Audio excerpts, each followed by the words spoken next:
الله أكبر الله أكبر الله أكبر الله أكبر أشهد أن لا إله إلا الله أشهد أن لا إله إلا الله أشهد أن محمدًا رسول الله أشهد أن محمدًا رسول الله أشهد أن عليًا ولي الله أشهد أن عليًا حجة الله حي على الصلاة حي على الصلاة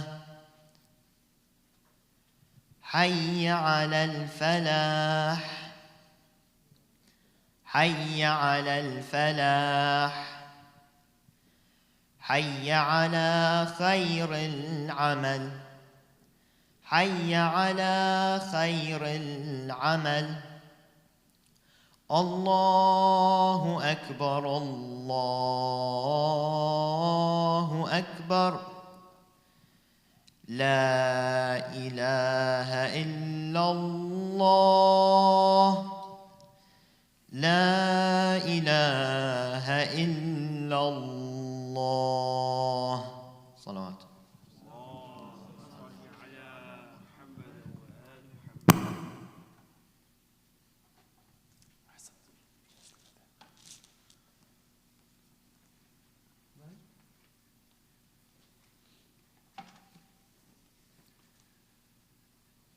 أعوذ بالله من الشيطان الرجيم بسم الله الرحمن الرحيم الحمد لله رب العالمين بارئ الخلائق أجمعين فاطر السماوات والأرضين والصلاة والسلام على أشرف الأنبياء والمرسلين المبعوث رحمة للعالمين شفيع المذنبين وحبيب قلوب الصادقين سيدنا ومولانا أبي القاسم محمد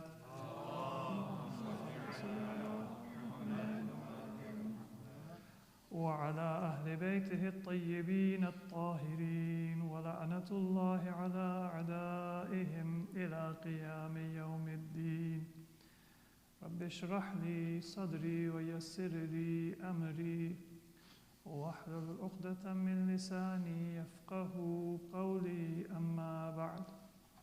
Dear brothers and sisters, Assalamu alaikum wa rahmatullahi wa barakatuh.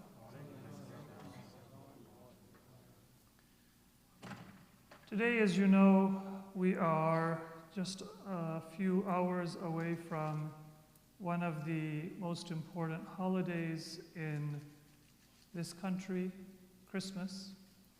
And that holiday is originally, at least within the Christian faith, to celebrate the birth of Prophet Isa, alayhi salatu wassalam. Although the origins of that holiday, they go back before Christianity into pagan traditions and commemorations. But within the Christian tradition, that is the day that is celebrated as the birth of Prophet Isa alayhi salam. And I would like in this khutbah to talk about something that is a little bit of an irony in the relationship of Islam to the other people of the book. The two communities that are known as Ahlul Kitab, or the people of the book, they are the Christians and the Jews. And if you look at the similarity of belief and practice between those two religions and Islam, which of the two would we say is more similar to Islam? We would say that it is the Jewish faith that is more similar to Islam in terms of emphasis on the unity of God, rejection of outward idolatry, and any of the forms of idolatry or any kind of an addition or a partnership with God, and then a recognition of revealed law, which we know of as our Sharia, we know of as our religious law. It is very similar to Jewish law, although there are differences in our rules of diet, worship, transactions, but you can clearly see the similarities between Jewish law and Muslim law. So in terms of belief and in terms of practice, if we were to say, is Islam more similar to Christianity or to Judaism, which one would we say is more similar? We would say that Islam is more similar to Judaism. But then there is another view, and this is one of those difficult verses of the Quran, difficult in the sense that it is sometimes a little bit hard for us to translate and a little bit hard for us to explain. And so I want to try to help us understand this verse of Surah Al-Ma'idah, verse number 82, in which Allah subhanahu wa ta'ala says, Bismillahir Rahmanir Rahim, لَتَجِدَنَّ أَشَدَّ النَّاسِ عَدَاوَةً لِلَّذِينَ آمَنُوا الْيَهُودَ وَالَّذِينَ أَشْرَكُوا. Now if we just translate the verse, then it might seem to be very harsh, very stark, and if we don't understand the meaning and the context, then it may also seem to be unfair. So bear with us so we understand the meaning and the purpose behind these Quranic words. First, just the translation. لَتَجِدَنَّ أَشَدَّ النَّاسِ عَدَاوَةً لِلَّذِينَ آمَنُوا. You will find the most harsh in animosity towards the believers, al-Yahood, those who are Jewish, وَالَّذِينَ أَشْرَكُوا, and who are polytheists.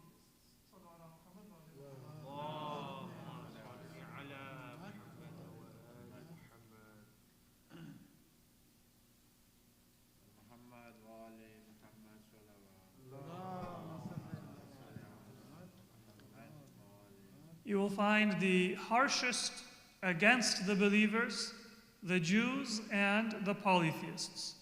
وَلَتَجِدَنَّ أَقْرَبَهُمْ مَوَدَّةً لِلَّذِينَ آمَنُوا الَّذِينَ قَالُوا إِنَّا نَصَارَى.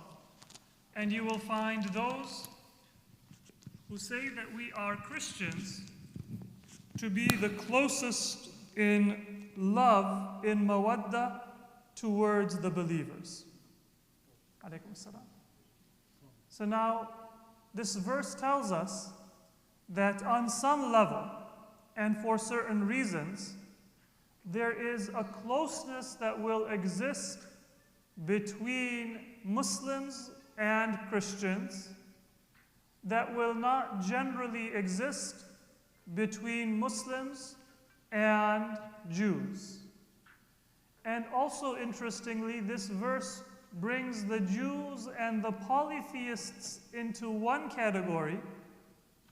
لَتَجِدَنَّ أَشَدَّ النَّاسِ عَدَاوَةً لِلَّذِينَ آمَنُوا الْيَهُودَ وَالَّذِينَ أَشْرَكُوا. The Jews and the polytheists are brought into one category, and the Christians are in a separate category. So that is now just the text of the verse. Sometimes there are verses that are a little bit difficult to understand. They may be inconvenient, and so some Muslims, we may skip over them and read past them.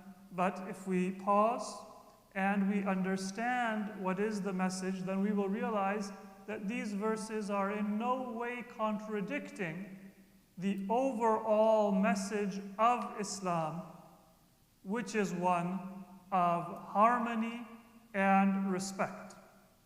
The same Quran that is telling us here that the polytheists will be antagonistic and will be harshest in animosity towards the believers is the Quran that tells us, it is the same Quran that tells us, لا تسبوا الذين يدعون من دون الله.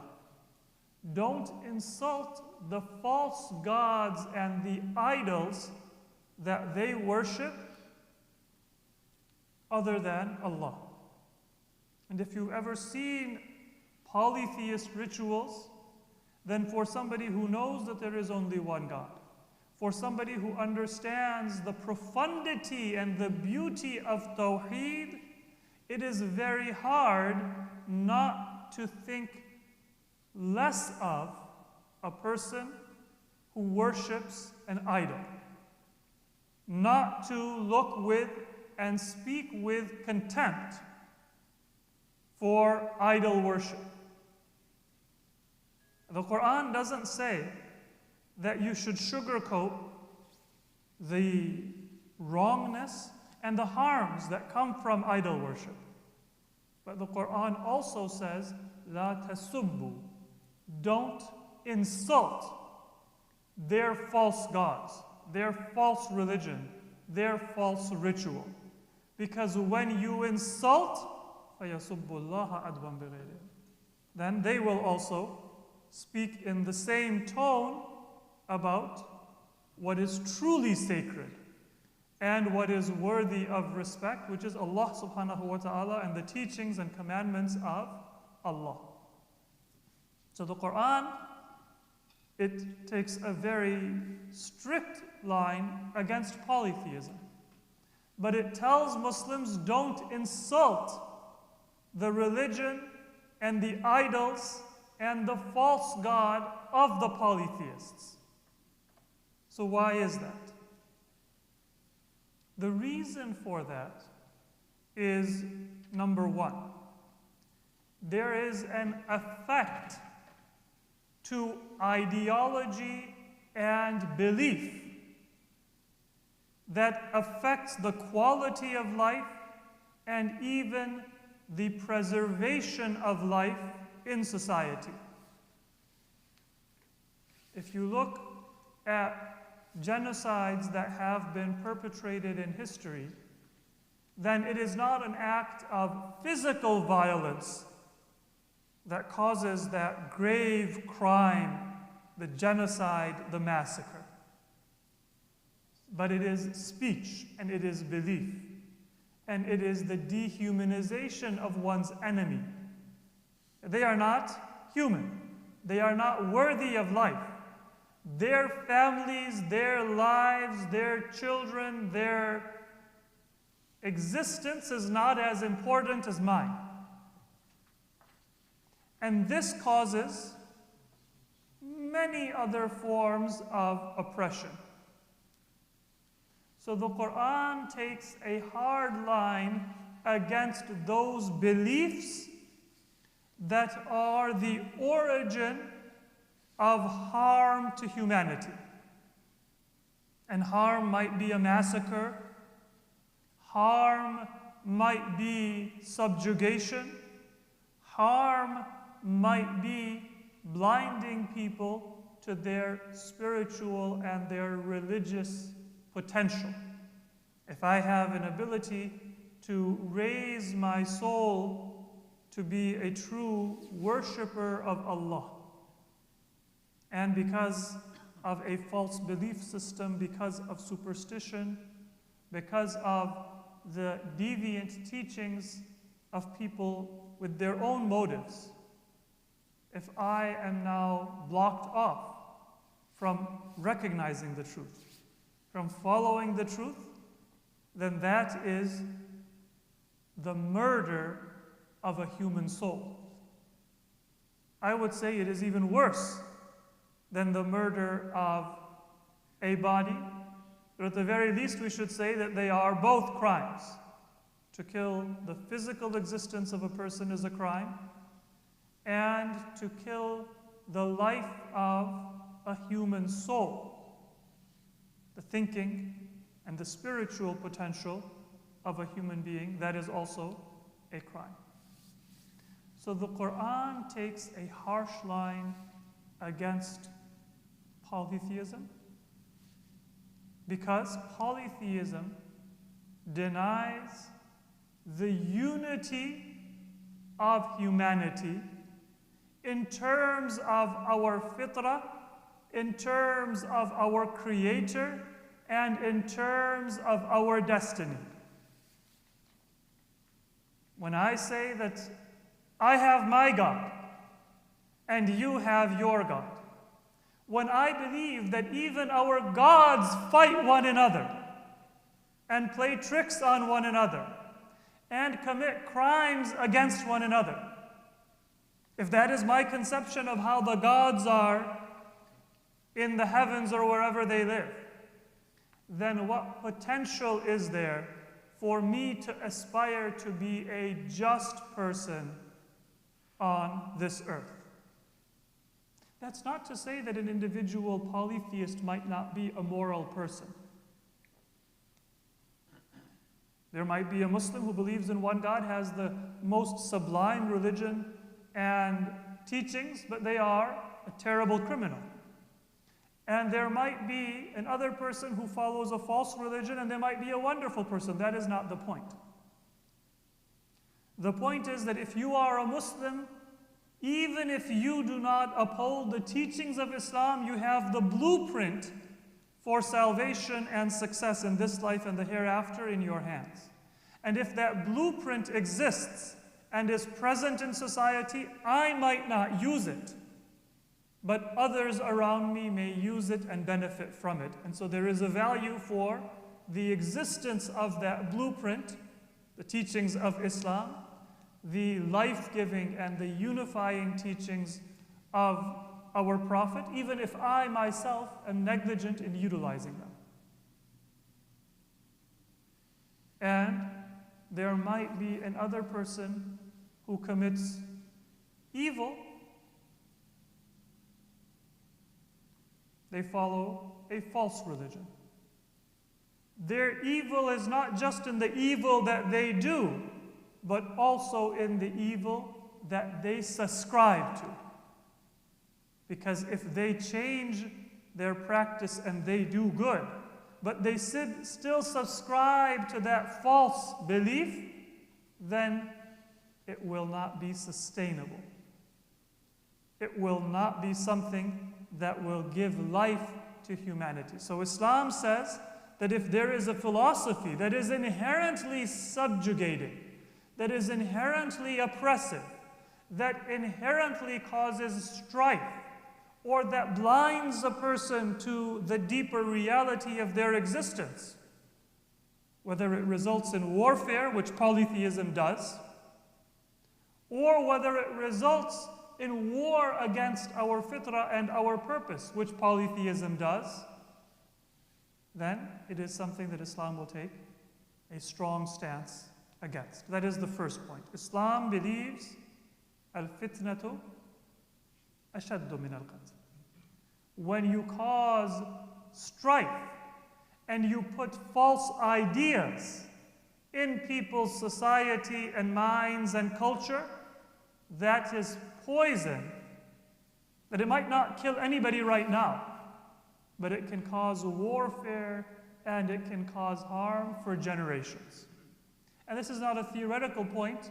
If you open your eyes and look around you, the rise of fascism, the rise of extremism in different societies, in the developed world, in the developing world, under different names and under different titles, that is a clear example that one speech that teaches people that another tribe is not human, whether it be the genocide in Rwanda or the genocide in Myanmar, or the very dangerous types of messages that are currently being given by extremists in India or other parts of the world, you can understand the wisdom of that Quranic teaching, al-fitnatu ashaddu min al-qatl.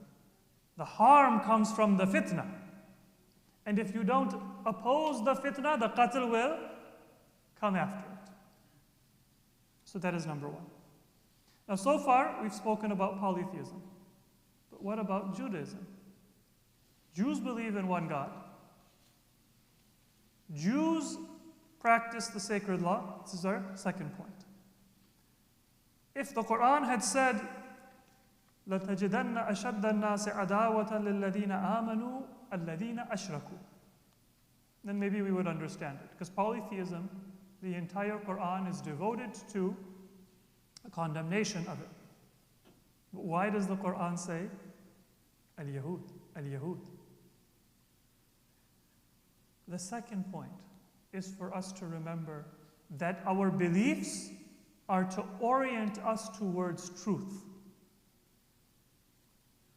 Our practices are to give us the tools we need to move towards Allah. But your beliefs will not make you a good person. Your practices will not make you a good person if they have the form, but they don't have the heart. Meaning, just if we do salat and sawm, that's not enough. Because the Khawarij did more ibadah than many of those who were close to Imam Ali and were actual believers.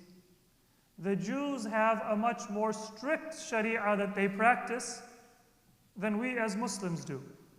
It isn't the beliefs or the practices that are the engine of your spiritual development.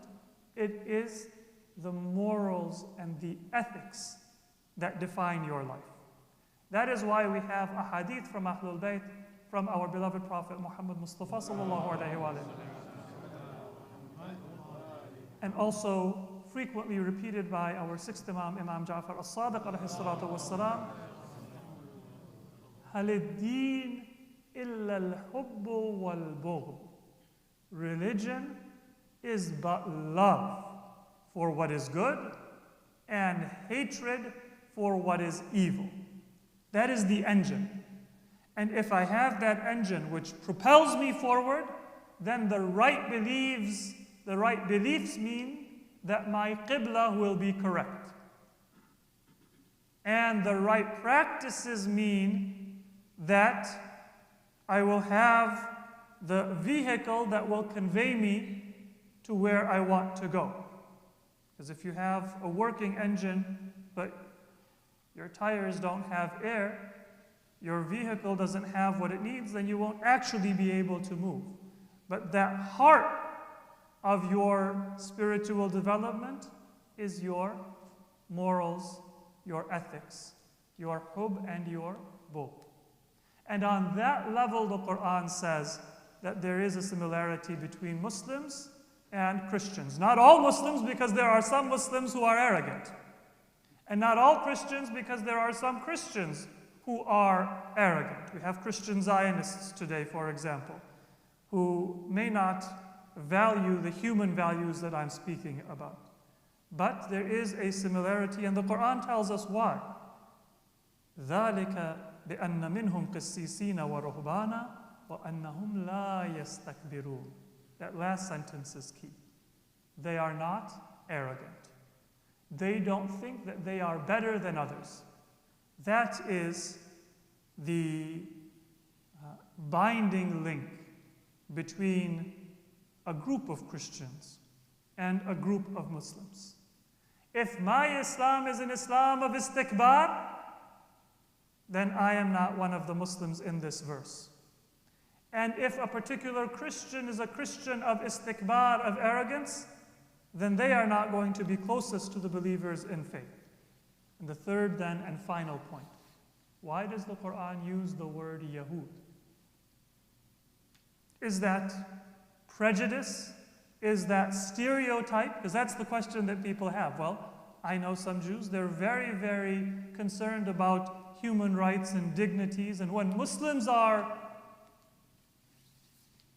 targeted, then they are the first ones to offer their support, offer their prayers.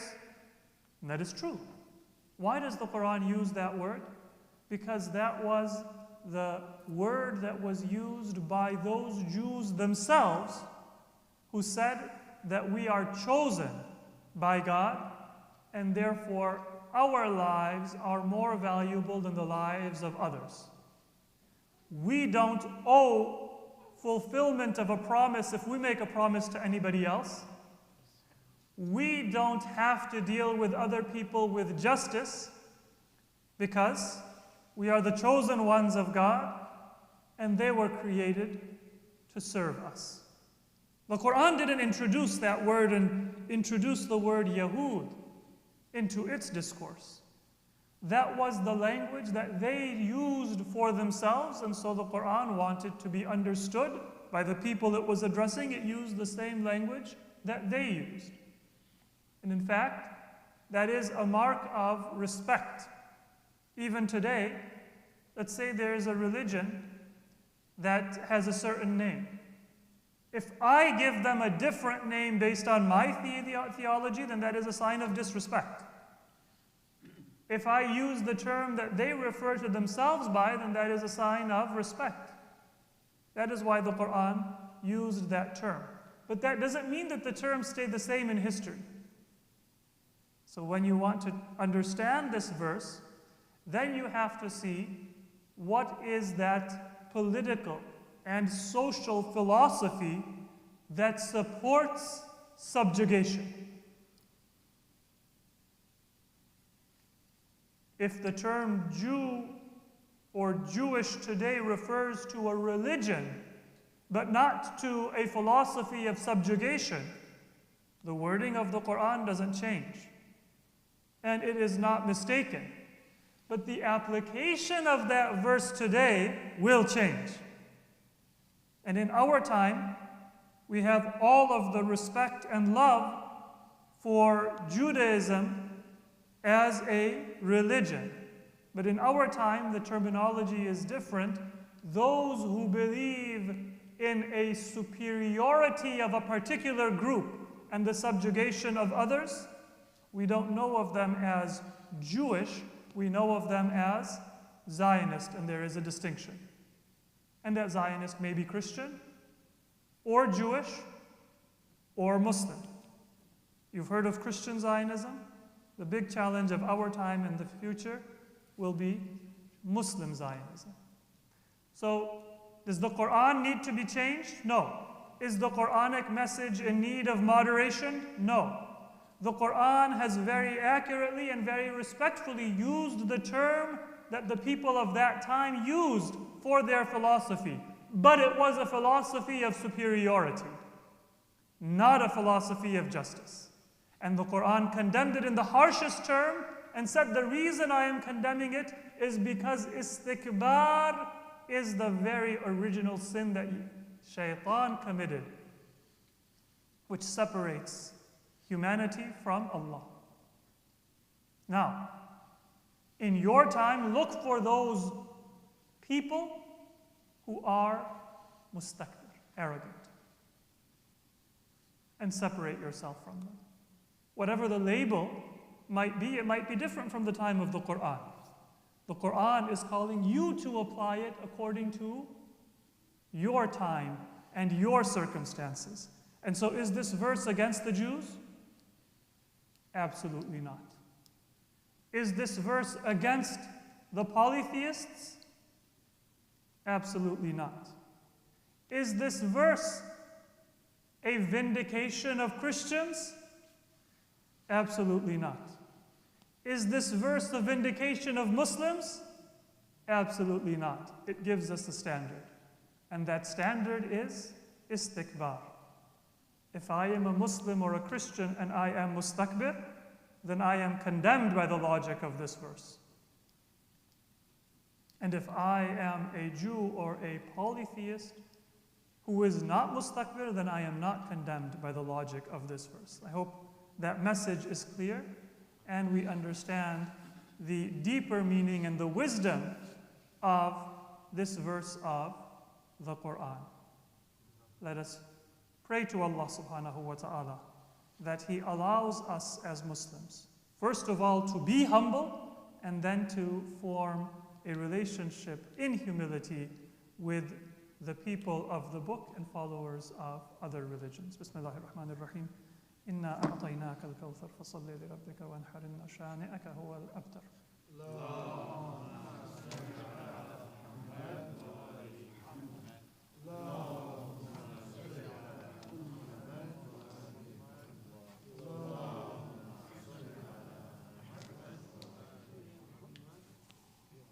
Bismillahir Rahmanir Rahim. Alhamdulillahi Rabbil Alameen. Wassalatu wassalamu ala Sayyidina wa Nabiyyina Abil Qasim Muhammad.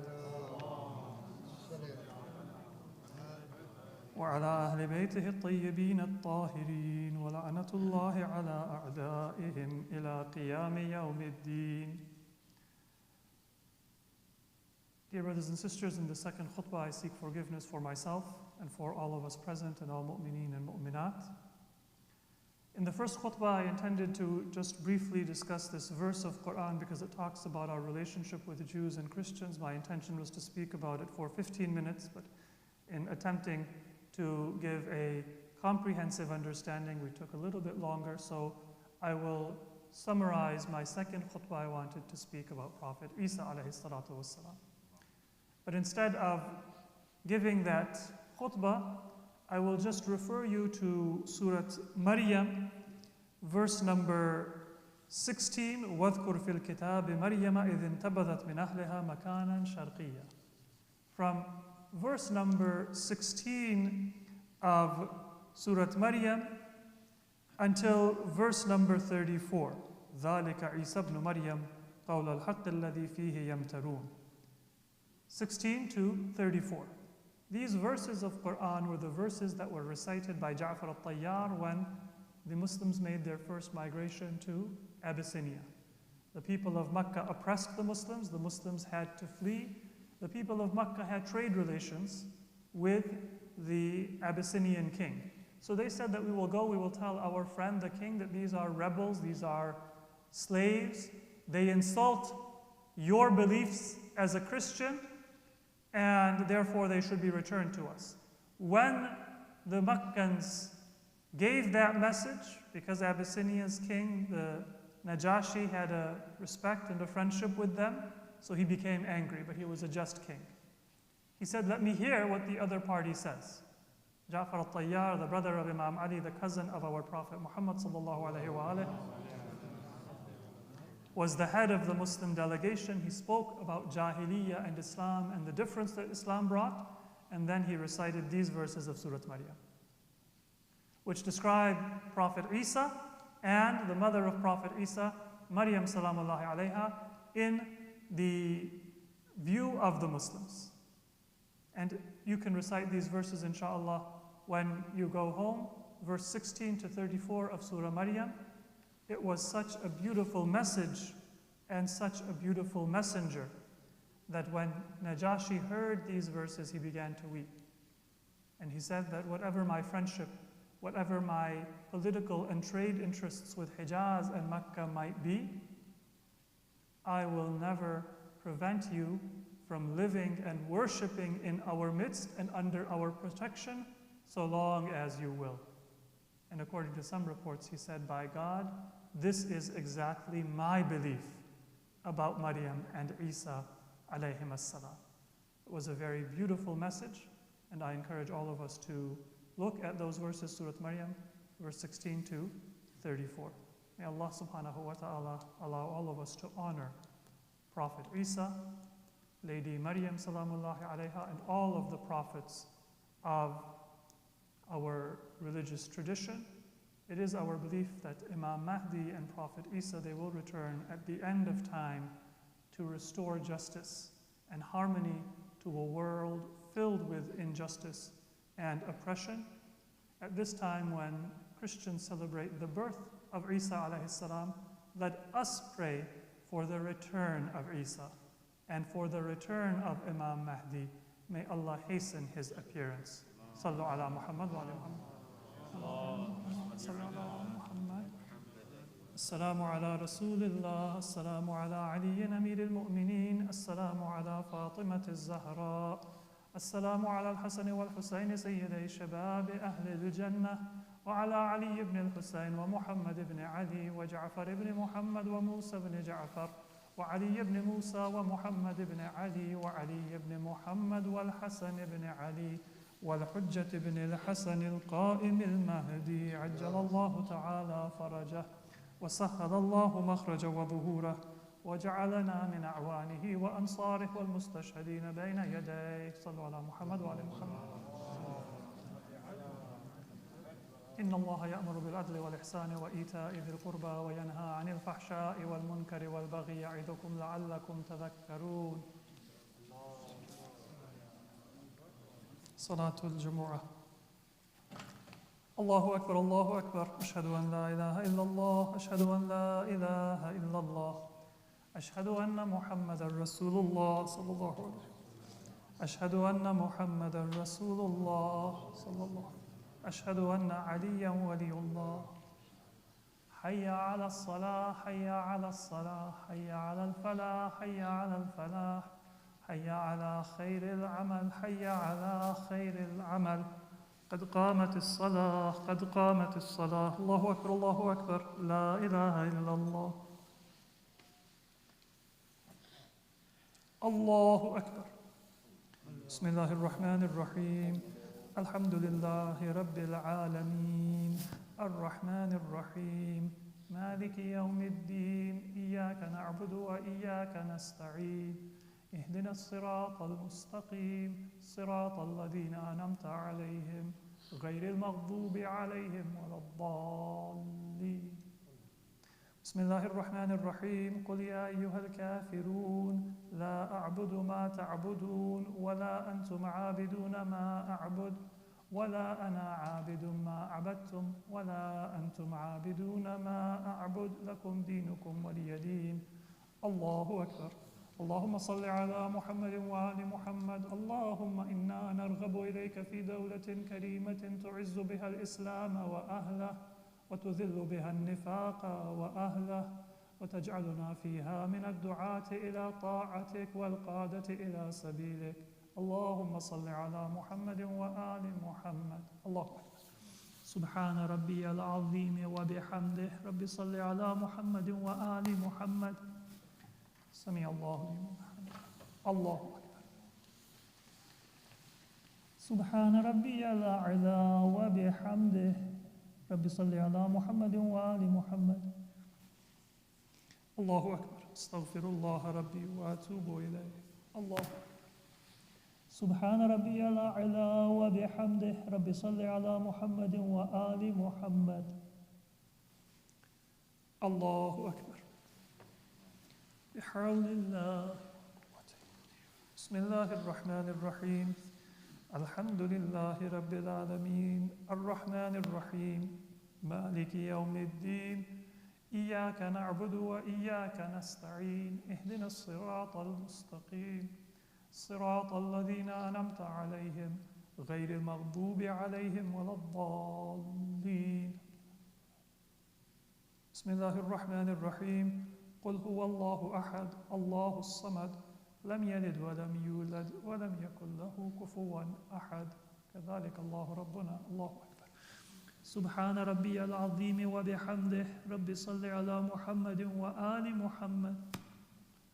سمع الله لمن حمده. الله أكبر. اللهم صل على محمد وآل محمد. ربنا اغفر لنا وارحمنا وعافنا واعف عنا في الدنيا والآخرة إنك على كل شيء قدير. الله أكبر. سبحان ربي الأعلى وبحمده. رب صل على محمد وآل محمد. الله أكبر. أستغفر الله ربي وأتوب إليه. الله أكبر. سبحان ربي الأعلى وبحمده. رب صل على محمد وآل محمد. الله أكبر. الحمد لله. أشهد أن لا إله إلا الله وحده لا شريك له وأشهد أن محمدا عبده ورسوله. اللهم صل على محمد وآل محمد. السلام عليك أيها النبي ورحمة الله وبركاته. السلام علينا وعلى عباد الله الصالحين. السلام عليكم ورحمة الله وبركاته. الله أكبر. الله أكبر. الله أكبر.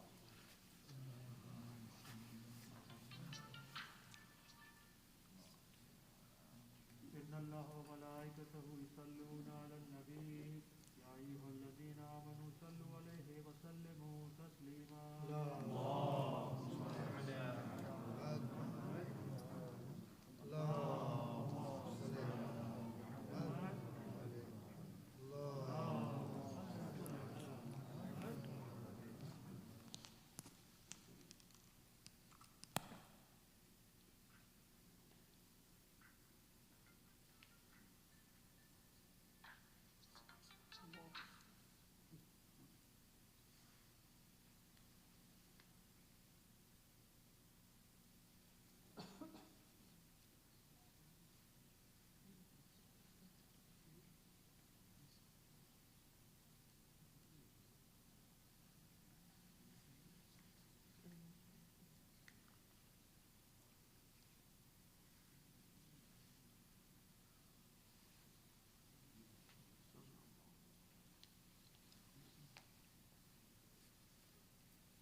أعوذ بالله من الشيطان الرجيم. بسم الله الرحمن الرحيم.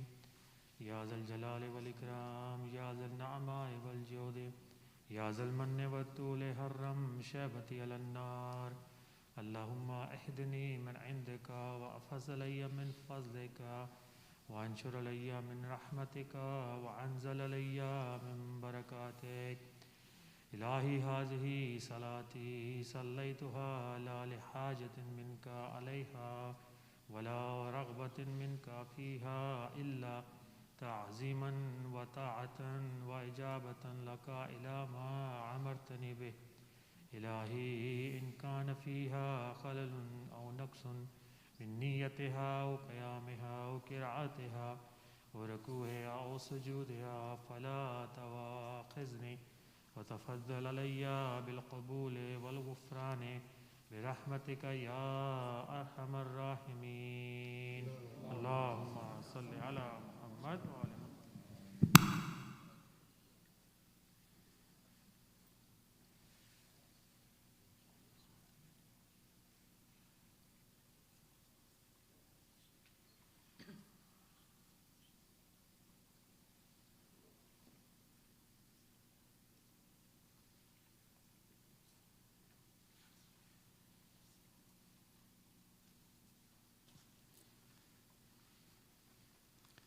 صلاة العصر.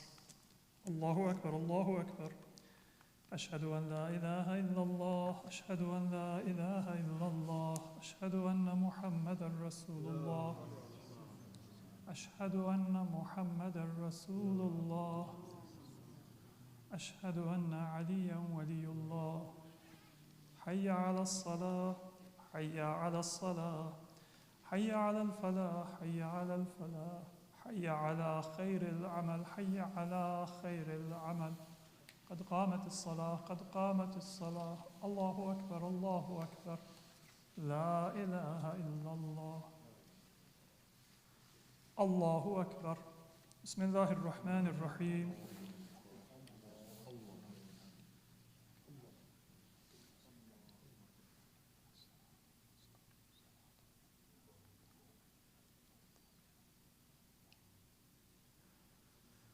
بسم الله الرحمن الرحيم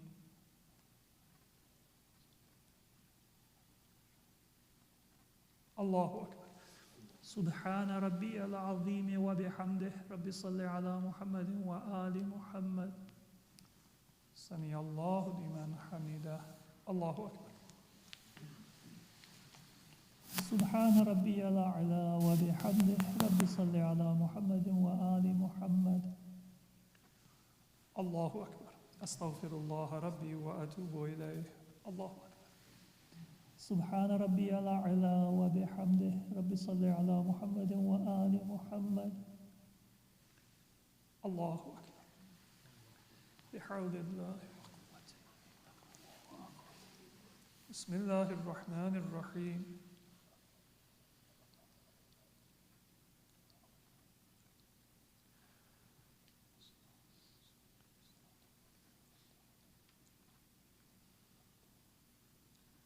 بسم الله الرحمن الرحيم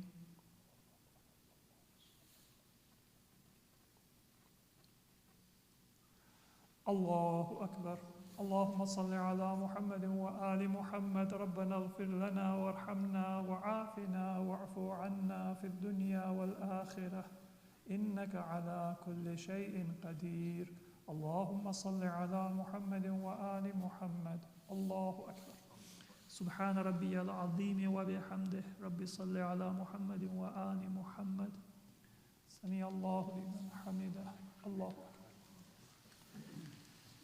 سبحان ربي الأعلى وبحمده رب صل على محمد وآل محمد الله أكبر أستغفر الله ربي وأتوب إليه الله أكبر سبحان ربي الأعلى وبحمده رب صل على محمد وآل محمد الله أكبر الحمد لله أشهد أن لا إله إلا الله وحده لا شريك له وأشهد أن محمدا عبده ورسوله اللهم صل على محمد وآل محمد بحول الله وقوته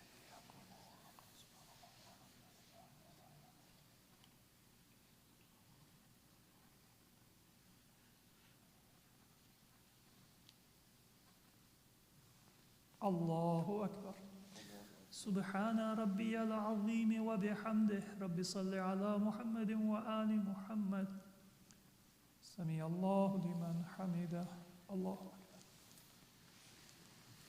سبحان ربي الأعلى وبحمده رب صل على محمد وآل محمد الله أكبر أستغفر الله ربي وأتوب إليه الله أكبر سبحان ربي الأعلى وبحمده رب صل على محمد وآل محمد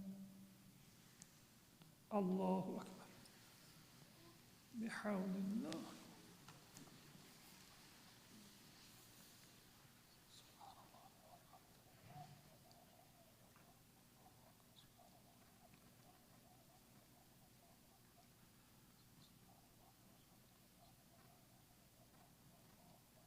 الله أكبر سبحان ربي العظيم وبحمده رب صل على محمد وآل محمد سمع الله لمن حمده الله أكبر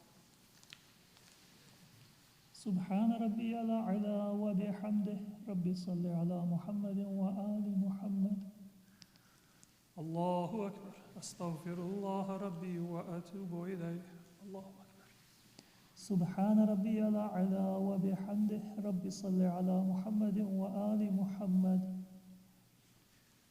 الله أكبر الحمد لله أشهد أن لا إله إلا الله وحده لا شريك له وأشهد أن محمدا عبده ورسوله اللهم صل على محمد وآل محمد السلام عليك أيها النبي ورحمة الله وبركاته السلام علينا وعلى عباد الله الصالحين السلام عليكم ورحمة الله وبركاته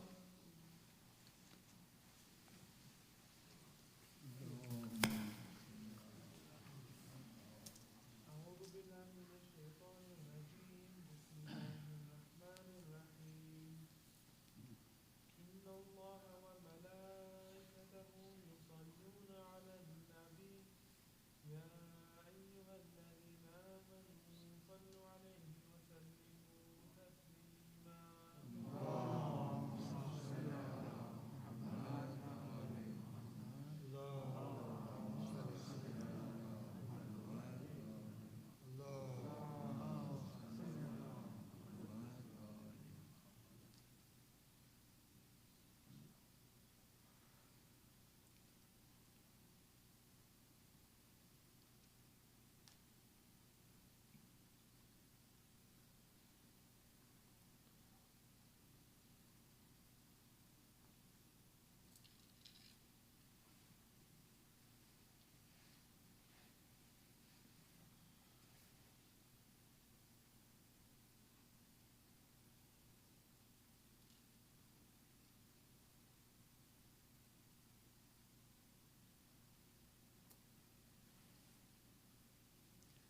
بسم الله الرحمن الرحيم لا إله إلا الله إلها واحدا ونحن له مسلمون لا إله إلا الله ولا نعبد إلا إياه مخلصين له الدين ولو كره المشركون لا إله إلا الله ربنا ورب آبائنا الأولين لا إله إلا الله وحده وحده أنجز وعده ونصر عبده وأعز جنده وهزم الأحزاب وحده فله الملك وله الحمد يحيي ويميت ويحيي وهو حي لا يموت بيده الخير وهو على كل شيء قدير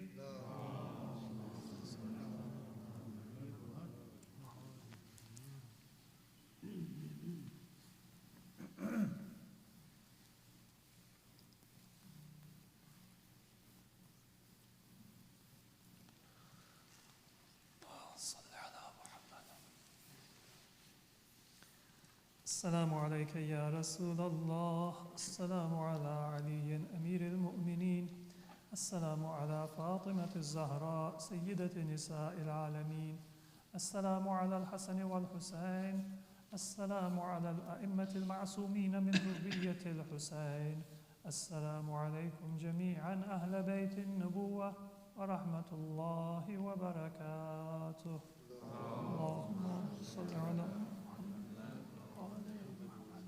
Brothers and sisters, just an announcement, a reminder that we will not have the Thursday night Dua Kumail program next week.